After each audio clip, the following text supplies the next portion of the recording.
আশ্বিনের রাতে কার্তিকে খায়, যে বর মাগে সেই বর পায়। Hello everyone, welcome to my another blog. শুভ কার্তিক সংক্রান্তি সবাইকে জানালাম। আজকের ভিডিওটা আমি ঠাকুর পুজো দেওয়ার থেকে শুরু করলাম। আমার খুব ভালো লাগে আমার গোপাল সোনাটাকে ঠাকুর ঘরটাকে দেখিয়ে ভিডিওটা শুরু করলে। ছোট থেকে শুনতাম বড়দের মুখে, আশ্বিনের রাতে কার্তিকে খায়, যে বর মাগে সেই বর পায়।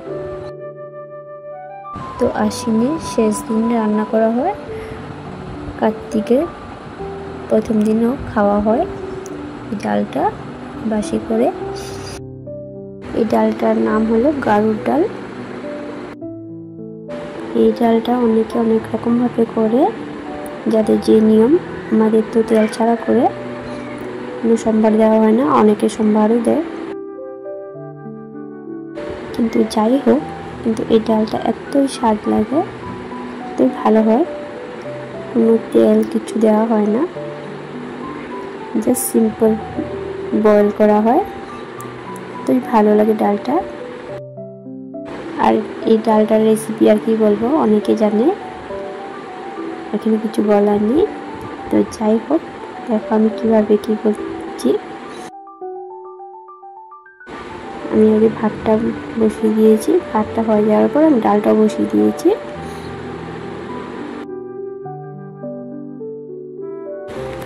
আর ডালটা রান্না করতে অনেক সময় লাগে, ভালো করে সিদ্ধ করতে হয় সবজিগুলো। আগে আমরা সবজিগুলো সিদ্ধ করে নিই, তারপর ডালটা দিয়ে দিই।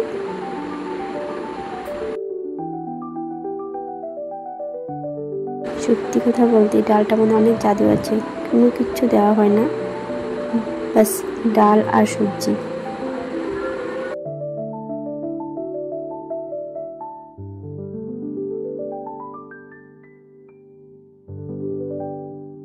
ডালটা রান্না করতে অনেকটাই সিম্পল, অনেকটাই ইজি, কিন্তু সময়টা অনেক লাগে। আমার ডাল হয়ে গেছে, এখন আমি একটু থালিতে প্রেজেন্টেশন করলাম। এখন আমি এখন খাবো। সবার বাড়ির থেকে অনেক ডাল দিয়েছে, বাটি বাটি।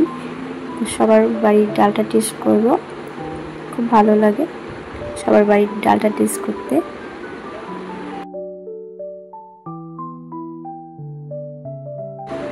আজকে আমরা 14 পুরুষের নামে আমরা প্রদীপ জ্বালাবো সন্ধ্যাবেলায়, তো রেডি করে রেখেছি। সন্ধ্যাবেলা আরতি করে সব প্রদীপগুলো জ্বালিয়ে জায়গায় জায়গায় দিয়ে দিয়েছি, যেখানে যেখানে দেওয়ার। এখানে শেষ করলাম। ভিডিওটা ভালো লাগলে প্লিজ লাইক, কমেন্ট, শেয়ার করে সবাই টাটা, বাই বাই।